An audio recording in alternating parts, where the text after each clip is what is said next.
We are learning more tonight about Abdoul Aziz Sarr, the teenager stabbed to death in Leslieville on the weekend. We'll hear from the community and we'll have an update on the search for the 14-year-old's killer.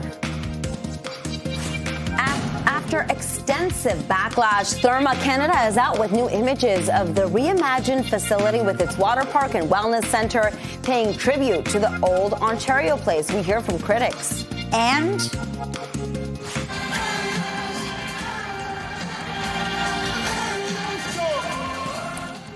crowd control at the Coldplay concert. Chris Martin thanks fans for battling traffic at last night's show. We're going to have more on their second sold-out appearance in just a few hours.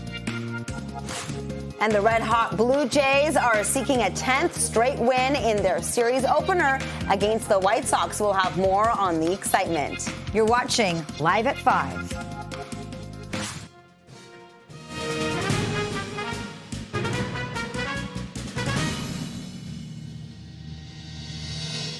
Hello, I'm Arda Zakarian. And I'm Lena Latifat. Good evening, and thank you for joining us. Welcome to Live at 5. Homicide detectives continue to investigate the stabbing death of a 14-year-old boy at a restaurant in the East End over the weekend. And now we're learning more about the teenage victim. CP24's crime analyst Steve Ryan joins us with the latest on the killing of Abdoul Aziz Sarr. Steve, what have you heard about this young boy?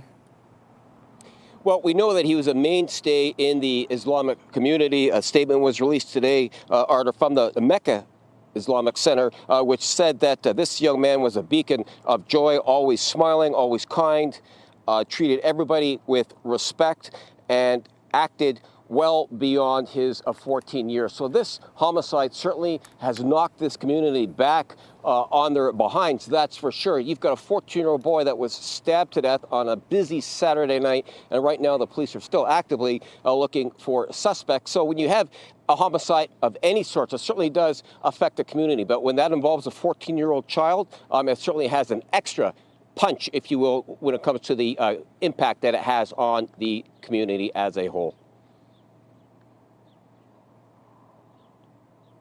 Or can you tell us about the investigation and the search for this teenager's killer? I know that police have been saying that there were up to 100 people in the area when it happened. And that's key to this investigation. So the police will gather all the video surveillance that they are able to get their hands on at this restaurant here and well beyond as well. But there were hundreds of people that were around here. Somebody saw something for sure, and this is what the police are relying on right now so they can piece this occurrence together. Typically, what happens in a stabbing, there's an altercation, and there was an altercation in this particular case, according to the police.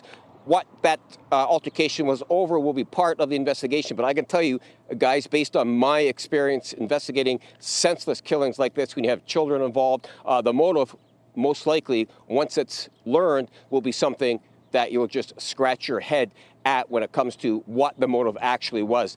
These kids kill each other over the silliest of things, and it wouldn't surprise me if in this particular case it would be the same. But the police are actively out here looking for witnesses, looking for any information that they have that will help them identify whoever was the person responsible for stabbing a 14-year-old. Typically, these homicides are personal, and they often happen with altercations, with fights, if you will. But you imagine how close people are together when somebody decides to take out a knife and stab another person. So very troubling for the police as they actively try to look for the suspect or suspects in this case.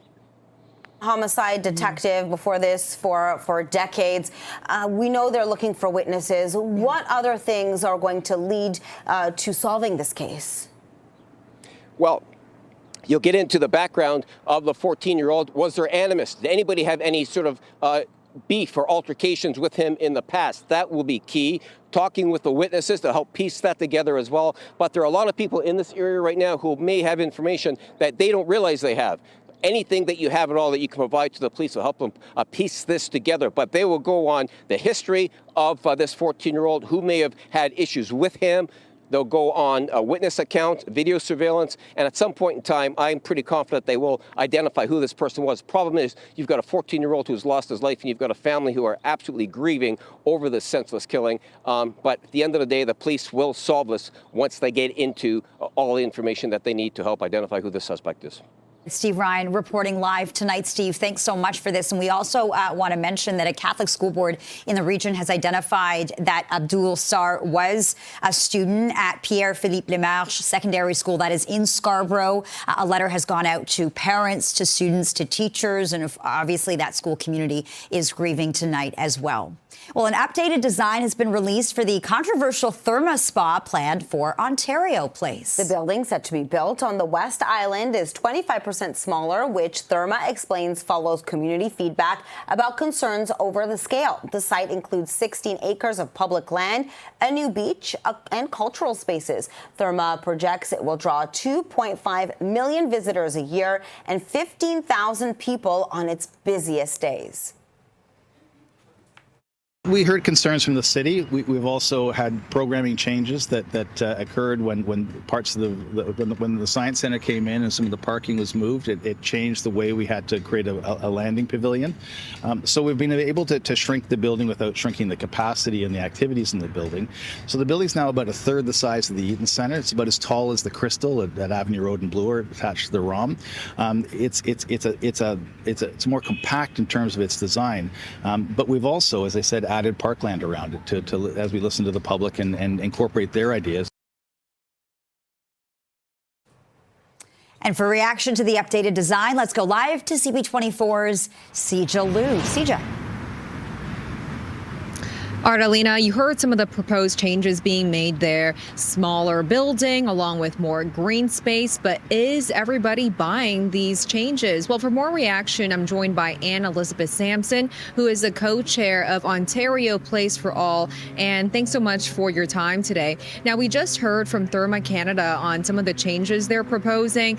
Your group has brought up some concerns over the past few years, whether that be traffic, environmental concerns. Do today's changes change your mind at all when it comes to the future of Ontario Place and the spa? Well, thanks for having me. It's hard to say. I mean, we are now in a position where we need to listen to very closely to what Therma, the company, and Infrastructure Ontario announced. And the reason I point that out is because originally we had plans and drawings, thanks to them being involved in the city process to try to get feedback and approvals for their development application. But because the province has removed the project from any sort of public engagement or oversight, what we get here are these renderings, statements from the company and other marketing materials tell us what they're doing. Now, the building itself is smaller. It's hard to know that from the first to the second iteration of the building, they shrunk the size by lowering the ceiling heights. It does look like they've made the footprint a little bit smaller, but let's keep in mind this is still an enormous building. It's still at 15 stories high, dwarfing everything around it, and going to take up the entire West Island of Ontario Place and be surrounded by a path, a concrete path. And another change that Therma Canada says they're doing is adding that public space, 16 acres that kind of go around the building, which will include a beach, a park. Do you feel like this is enough public space for Torontonians to enjoy along the waterfront? Well, no. I mean, Ontario Place for All is a grassroots group, and we've been advocating for the entire space to be public and accessible to the public. So in that case, no. And also the 16 acres that they're talking about is not new. That was part of the original plan. It's, the main new thing, as far as I can tell, is that they're changing it from calling it public realm, which would be privately owned public space, so operated by a private company but accessible to the public. And now they're trying to call it parkland, which would be administered, say, by the city. And now that we're getting some more information on what this would look like, including the HD renderings, what would still be some of your main concerns? I think our main concerns continue to be the size and scale of the project, the monetization of what is our public shared asset, and our tax dollars going to build a tourist attraction in downtown Toronto, in addition to the impact on its environment, not just the kind of environment of the lake and the loss of trees, but the traffic and the inconvenience and the challenge of having an attraction down there that will have that many people. In addition, a couple of weeks ago, the Premier announced a new enormous parking garage right on the lake in order to serve the site, which will break it up.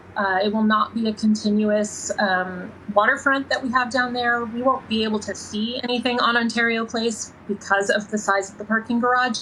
So, and fundamentally, this project continues to be something that is designed by people and sort of forced on the people of Ontario. So it's being done in secret. It's being decided by somebody that's not us, the people. And we continue to believe that the best future Ontario Place would be one that we co-created by the people who are going to use it and benefit from it in the long run. And Elizabeth Sampson with Ontario Place for All. Thanks so much for your time today and your reaction. Thanks for having me. And just one more thing to note, Therma Canada says that the admission fees for the future spa and water park will be starting around $40. But Lena Arter, that price could go up with inflation by the time the spa actually opens. Sicha, thank you so much for this. We appreciate it. Let's check on the commute home now with CP24's traffic specialist, Adjoa. How's it looking out there? Should we brace ourselves? Definitely brace yourself. Take that big suitcase and pack it with a lot of patience. You're going to need it if you're headed out, especially heading into Brampton on the northbound lanes of the 410, Arda. So northbound 410, we are still dealing with this stall. It's right in the center lane. So really backing up that drive as you try to make your way in towards Brampton. Now, 401 still a crawl as you navigate across the top of the city. The good news, though, all earlier issues have cleared. And then as you make your way further east into Durham, you're still running into more delays as you head through Ajax in particular. On the northbound lanes of the Don Valley Parkway, Toronto Transportation was reporting problems just on the approach to Don Mills. Been searching my cameras, haven't spotted anything. They reported a collision in the right lane. Once I do, I'll keep you in the know. Outside of camera view, serious collision involving a motorcyclist, not a motorcyclist, a cyclist up in York Region. Has northbound Dufferin blocked at center, so you want to avoid that area. Also an area you're going to have to avoid is Steeles eastbound. It's been closed since yesterday between Goreway and Airport Road following sinkhole repairs. I'll send it back to you both. This CP24 traffic report is brought to you by 407 ETR. Enjoy the journey with a stress-free commute. A heads up for drivers now that there will be closures to contend with on the Gardiner tonight and into tomorrow morning. The westbound express lanes will be shut down at Islington starting at 10 p.m. until 5:30 in the morning.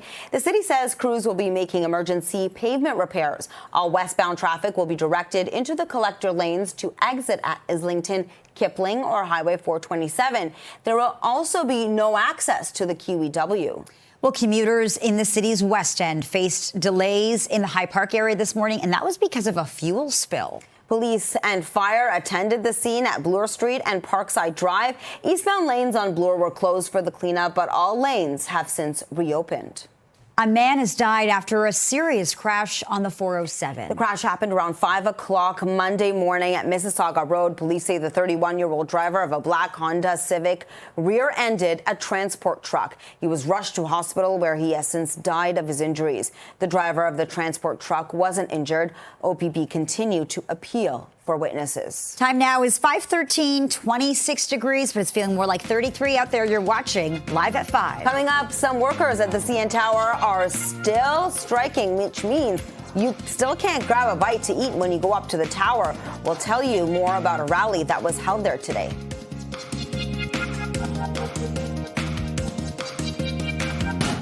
Welcome back. A rally was held at the base of the CN Tower this afternoon in support of dozens of locked out workers.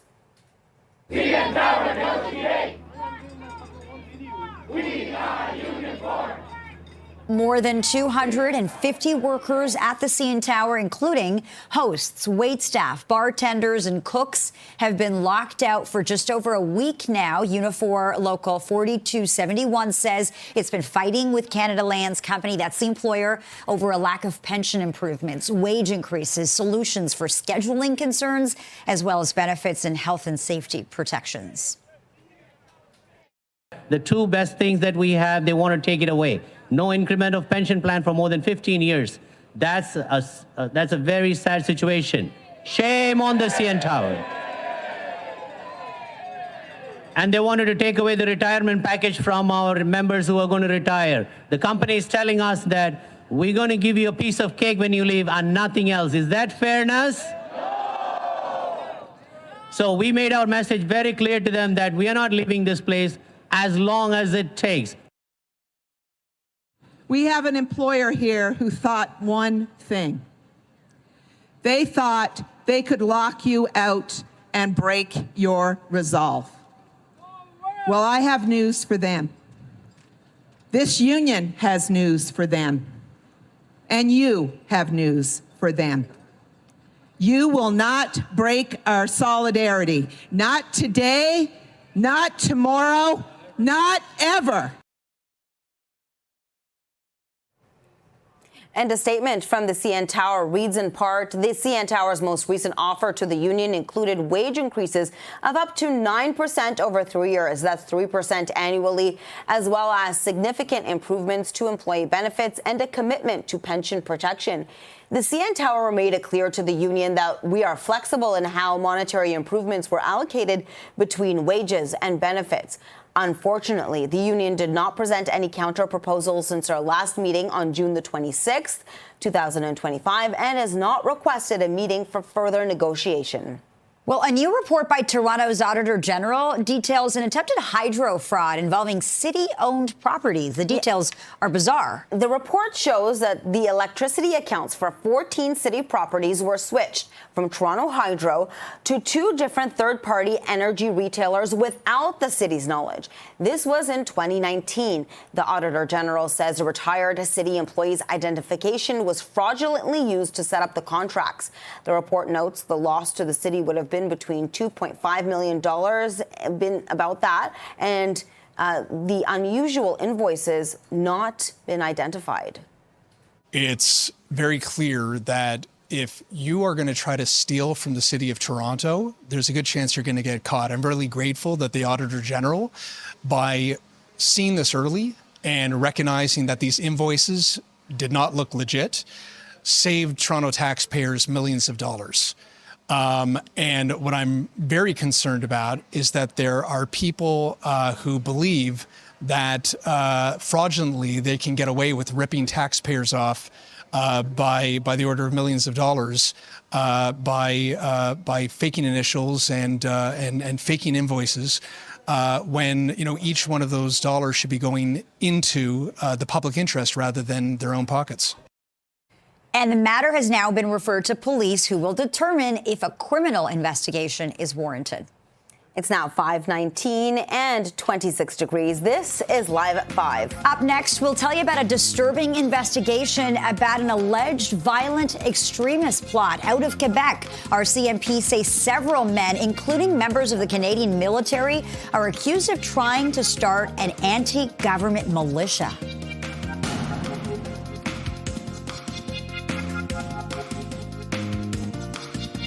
Welcome back. 4 Quebecers are charged in an alleged violent extremist plot. Yeah, the details are disturbing. The RCMP says some of the accused are active members of the Canadian Armed Forces. They were allegedly plotting to forcibly take possession of land around Quebec City. According to the Mounties, 3 suspects plan to create an anti-government militia and took concrete actions to facilitate terrorist activity. They allegedly took part in military-style training using a variety of firearms and high-capacity magazines. Police described the case as ideologically motivated violent extremism.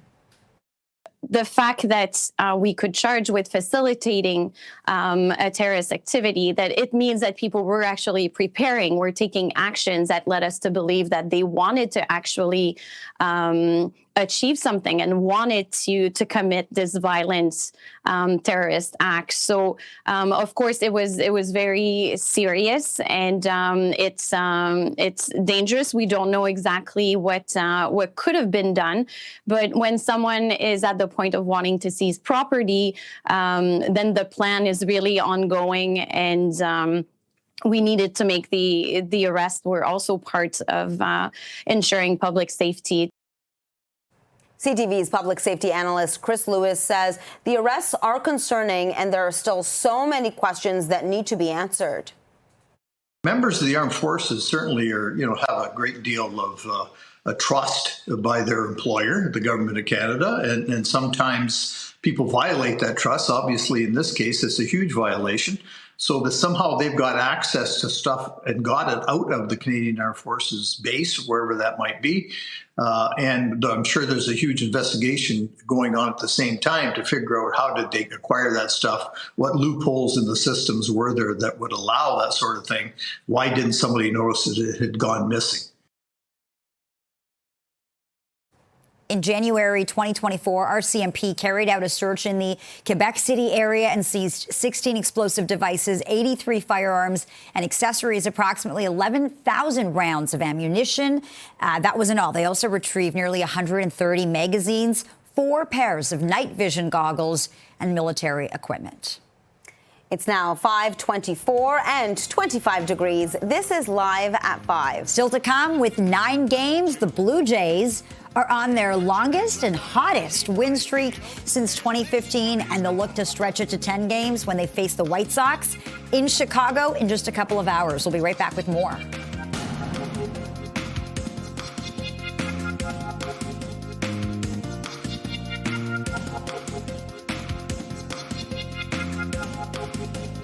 Welcome back. The Blue Jays are on fire and will try to go for their 10th straight win tonight in Chicago, setting up baseball fans for an exciting summer at the ballpark. Let's bring in CP24's Melissa Duggan with more on this win streak. Melissa. You know, the Jays, they're newbies, they're all-stars, all firing on all cylinders right now, making this team one to watch. You never know who is going to pull through with a major play. The new guys, the guys who've been around the block, they're all really showing what they're worth at this moment. Soaring all the way to the top of the AL East standings, 3.5 games ahead of the Yankees, 4 games ahead of the Rays, and they are doing it in style. 9 wins in a row so far. We're enjoying the Jays' longest winning streak since 2015. Can they make it 10 in a row tonight? And then we're looking at some record territory. They have hit 11 wins in a row before. They've done that 5 times. After the end of this series, perhaps the end of the next one, we could be seeing the Jays really making the record books right now. We were talking with Scott Belford, the host of the Walk Off podcast today, saying from top to bottom, this team is showing up. Have a listen. It's a complete resurgence at 35 years old. He, in the last 3 weeks, is number 1 in baseball in hits. He's number 1 in runs scored. He's number 1 tied for home runs. I mean, he's showing power. He's been a threat on the base path. He's still got speed in those old legs of his. And you know what? The leadership that he has provided this year has been what they went out and signed him for. Who's he talking about there? George Springer, 35 years old, just named American League Player of the Week. Of course, his game was red hot when the Jays were taking on the Yankees in that pivotal sweep of that series. We do know that the Yankees are going to be coming back here to Toronto not too long from now. That's certainly going to be a series to watch. By the way, if you're waiting to see when the Jays are going to be back here at home, you're going to have to wait until after the All-Star break. Friday, July 18th is when we're going to see them here at home with the Giants. Tonight's game against the White Sox, it is kicking off at 7:40. Back to you, Art and Lena. Should be a really good one. Thanks so much, Melissa. Thanks. 5:29, 25 degrees. You're watching Live at 5. And we're live at the former site of Ontario Place. Coming up, we'll take a look at the new design for the spa that's being built here.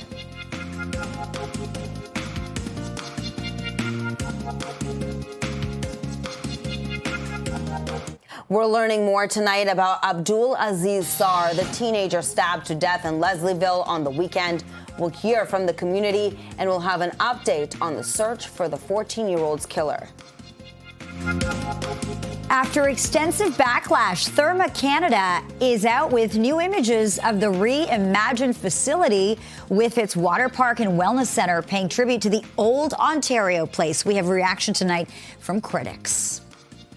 And crowd control at the Coldplay concert. Chris Martin thanks fans for battling traffic at last night's show. We'll have more on their second sold-out appearance in just a few hours. And The red-hot Blue Jays are seeking a 10th straight win in their series opener against the White Sox. We're going to have more on all of the excitement. This is Live at 5.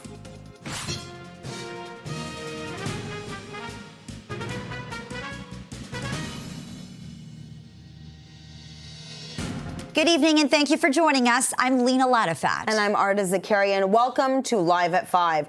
Coldplay plays the second of 4 sold-out shows tonight here in Toronto. Frontman Chris Martin had a message for fans last night.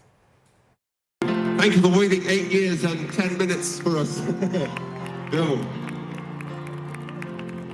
And we'd like to say thank you so much for coming through all the you have to come through to this weird stadium in the middle of nowhere. So thank you for coming through the traffic and the travel and the trains and the waiting and the lines and all the nonsense. And I hope you're okay. And we're really so grateful to see you. We're so lucky to be here in general, but also in Toronto on this beautiful Monday night. And so far, it seems to be. And while it appears it was smooth for concertgoers last night, area residents still say they have concern. Let's go live to CTV's Rahim Ladani outside Rogers Stadium. And Rahim, what are some of the concerns that the neighbors have for tonight's concert?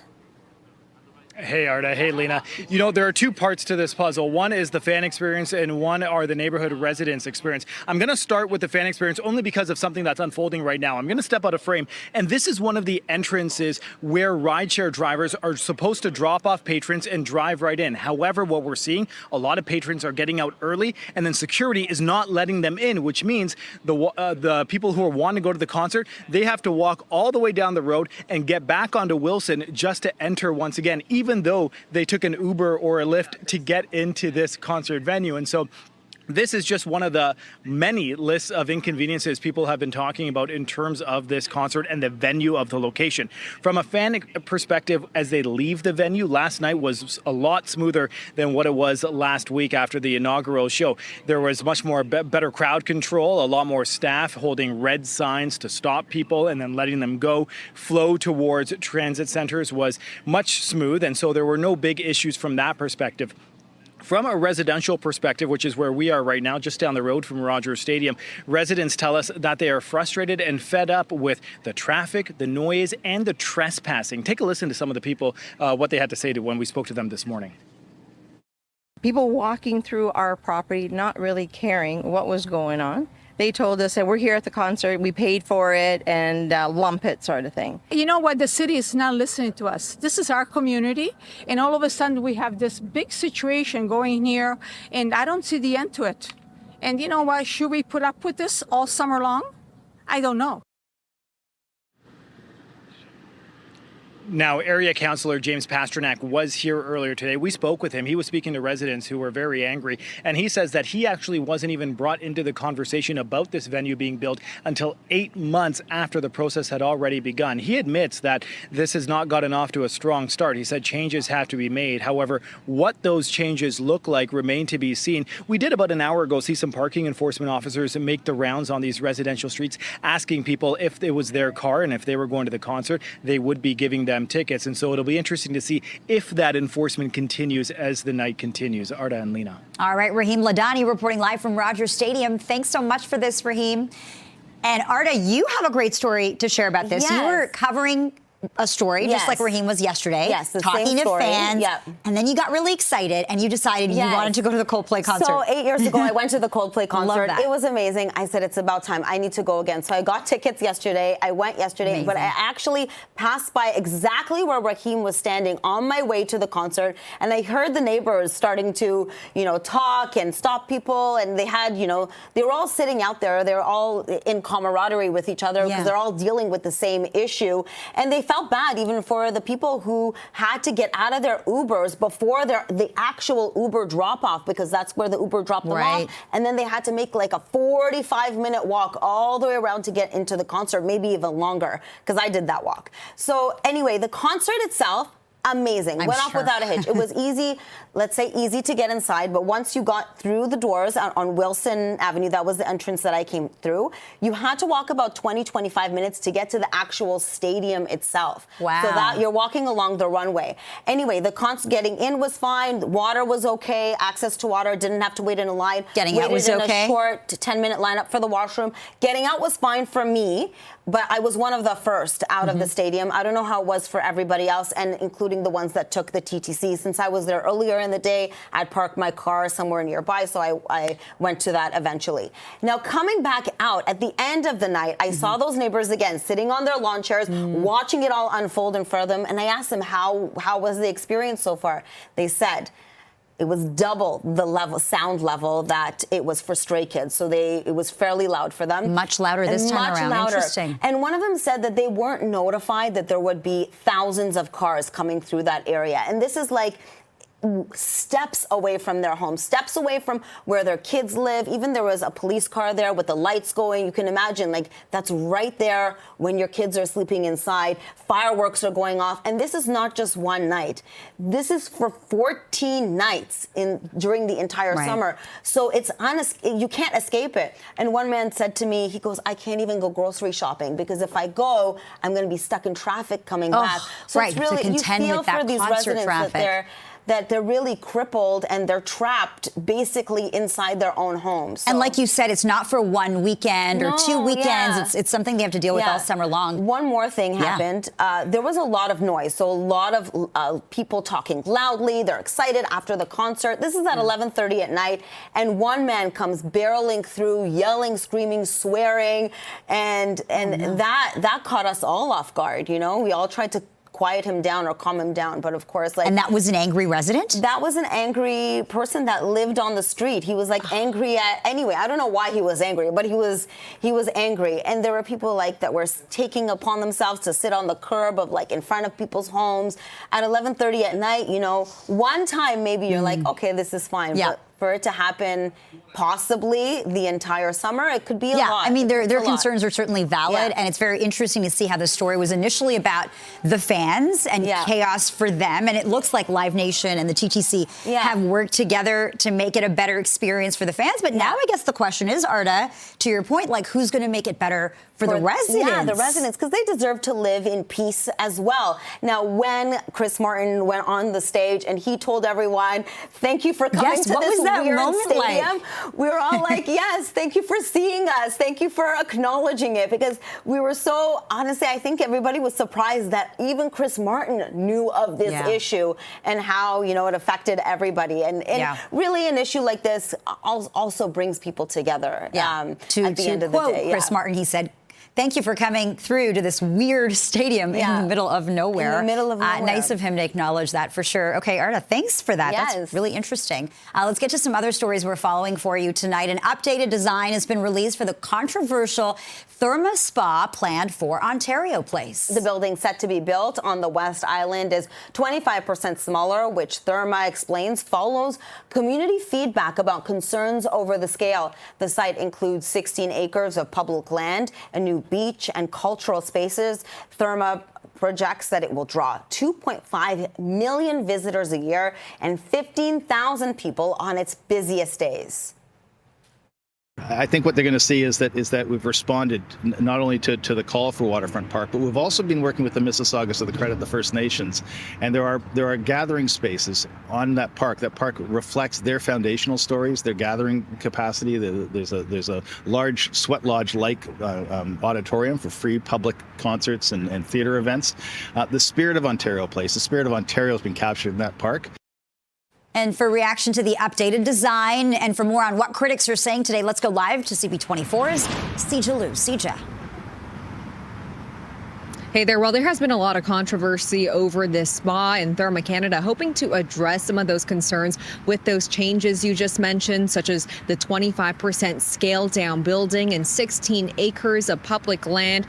So the question now is this enough to convince critics to jump on board for Ontario Place? And the short answer is no. We are hearing from groups like Ontario Place for All, along with officials from all levels of government, and they say this is just a new marker marketing spin. It is still the wrong project at the wrong time for the waterfront. When it comes to the smaller building, they say it is still going to be a significant building that takes up much of the waterfront when it comes to Lake Ontario. And in terms of the 16-acre public space, they aren't fully convinced that this will be a public area. They say this will still be a small space compared to what Ontario Place was and the public land that could have been. So they aren't fully convinced that this plan is still the best. And right now you're looking at some HD rendering of what the inside of the spa will look like. Another issue Therma Canada addressing is criticism that this is not a luxury place only for people with a lot of money. They said they are reducing the admission fee from $100 to $40 in order to make this more affordable and accessible to everyone. But some folks are still saying that is too much money. Here's some more reaction from some of the city officials and provincial officials who spoke to today.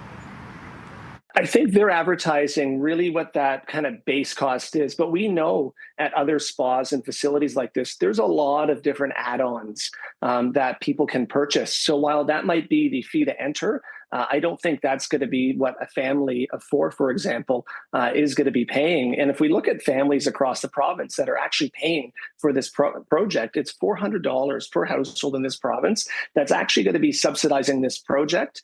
And the $400 million for the monster parking garage, that's actually going to create more traffic and congestion for people coming into the downtown on weekdays and on weekends as well. I believe that Toronto's public waterfront should be there for the public. What the Ford government and this private company are doing by putting out new renderings now is admitting that they're scrambling to put lipstick on this massive pig that they created. This massive private spa would take over the majority of the West Island, leave very little true public space for the public, and you're going to have to pay at least $40, if not more, to enter it. And a concern that we've been hearing from almost everyone we've been speaking to today is parking and traffic. Therma Canada says they expect 7,000 people to visit here daily, up to 15,000 on its busier days. And as a part of the 95-year lease with the province of Ontario, Ontario is building a 5-story garage that can hold 3,500 cars. So a lot of cars, a lot of traffic expected to come through this area. So there's still a concern from some of these residents, despite the new renderings. And in terms of the construction timeline, right now, the West Island has been completely bulldozed. And the latest timeline we got from Therma Canada today is that the spa and water park should be open by 2029, the earliest. Lena, Ira? Sija, thank you so much for this. It's 5:45 and 25 degrees. This is Live at 5. Coming up, the latest on the search for the killer of a 14-year-old boy stabbed on the weekend at a McDonald's at Eastern and Coxwell. We'll be right back with more.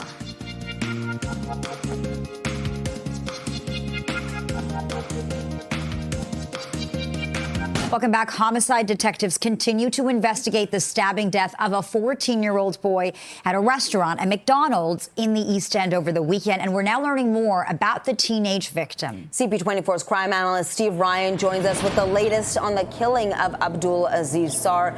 And what do we know about him, Steve?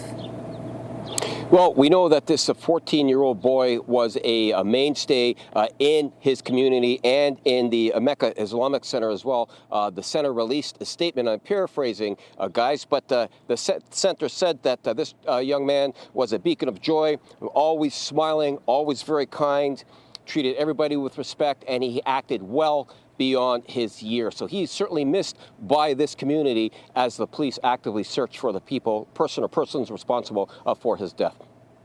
And Steve, tell us more about the investigation. It is so heartbreaking. A 14-year-old boy involved here being stabbed to death at a McDonald's. There's a certain element of brazenness there. What does all of this tell you? Well, the interaction that started before the homicide sounds as though there was a fight. So witnesses that may have been in and around the McDonald's or within earshot may have heard something during that interaction that could be very important. Oftentimes when two people are arguing or fighting, words are exchanged before a lethal blow is administered, such as with a knife. So what was said during this conflict could be very important. And the police are relying on the fact that there were hundreds of people out and about in this area on Saturday night at 10 o'clock, a warm summer night. So they are relying on accounts from witnesses. What was spoken during that interaction as well can help the police determine if, in fact, that this 14-year-old had enemies, was just an ongoing dispute with other people, and then they can take steps from there to go back and locate who the suspect is. But at this particular case and point in time, I would say that the witnesses that the police are looking for right now are the most important, particularly what may have been said between the deceased and the suspect as this altercation was taking place. Very important. Yeah. Steve, thank you so much for this. It's 5:50 right now and 25 degrees. This is Live at 5. A new report finds asking rents are easing in major Canadian cities, but many tenants aren't the ones receiving relief. We'll tell you more.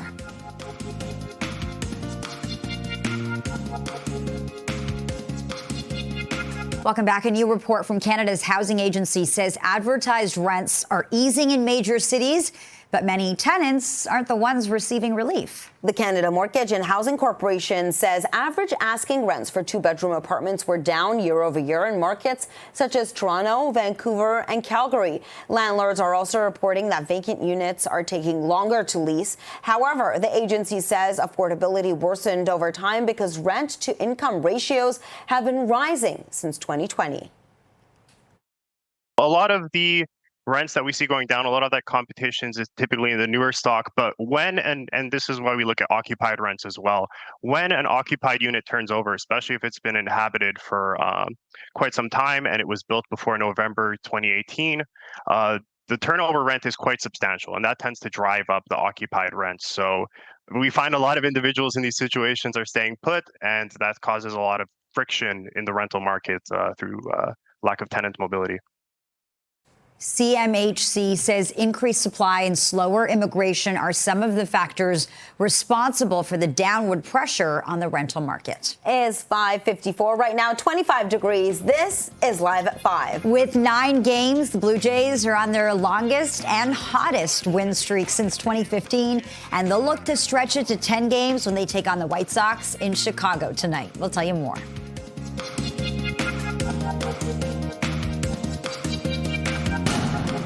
Welcome back. The Blue Jays are looking to extend their win streak to double digits when they take on the White Sox in Chicago again tonight. 1-2. And Barcher hits a fly ball to deep right field, and this one is gone. They got win number 9 last night as Addison Barger broke the game open in the 5th inning with a 2-run homer to give the Jays a 5-1 lead on the White Sox. Final score was 8-4 for the Jays.